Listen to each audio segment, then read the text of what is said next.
May 18, 1944, at 3 a.m., 32,000 NKVD officers began the deportation operation. Armed detachments broke into the houses of Crimean Tatar families and ordered everyone to leave. The gatherings was given no more than half an hour. Then people in densely packed freight cars were sent to the Asian republics or the Urals. The operation lasted 2 days. More than 200,000 people became victims of the Kremlin's decision. Up to half of them died. But the persecution of the Crimean Tatar people did not end there either.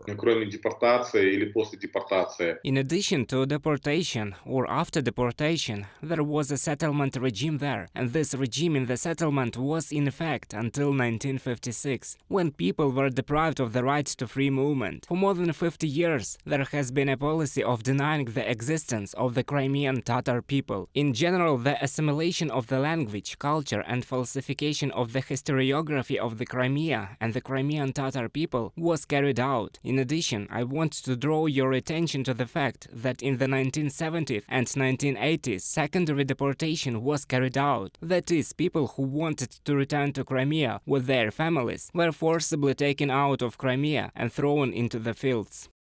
The tragedy of forced deportation affected every Crimean Tatar family. The theme of returning home has become central to the art and politics of the people. When Russia occupied Crimea in 2014, the Crimean Tatars were the first to resist the invaders. Therefore, it was against the indigenous people of the peninsula that Moscow applied the most severe repressions. An active replacement of the population in the Crimea is being carried out. Using repression, it is carried out to intimidate the Crimean Tatars and Ukrainians, who are purposefully squeezed out of the Crimea as disloyal to the Russian population. Russia repeats the crimes of 1944, but in a more covered form. This is the historical continuity. The Moscow Kingdom, the Russian Empire, the Soviet Union and the current Federation use deportation as one of the usual tools for the conquest and assimilation of ethnic groups.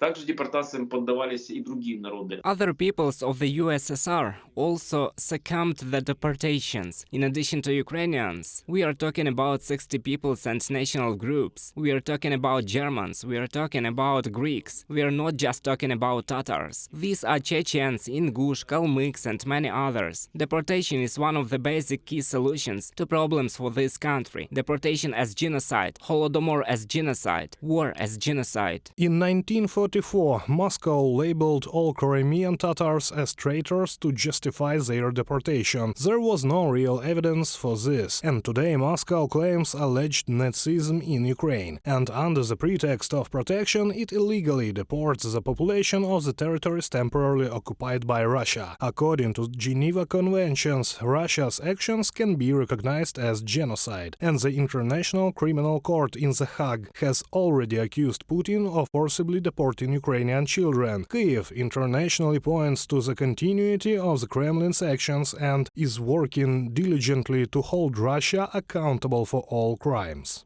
Various events will be held, conferences, discussions and interviews in different countries and corners of the world, where ambassadors will talk about the history of the Crimean Tatars and accordingly about the history of Crimea today and why it's important to fight for this Crimea, fight and prove that it is an integral part of Ukraine. Today, because the key theme is war and everything is part of this war, everything we do, even if it doesn't seem like it's about war, it's actually about war. After all, we are fighting for ourselves, for our present, for our future. We are fighting for Ukraine.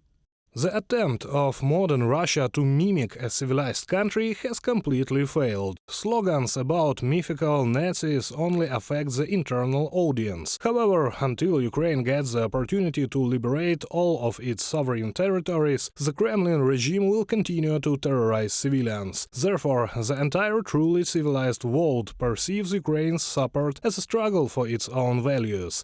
Reported by Serhiy Kulyas, Danilo Kobza, UATV News.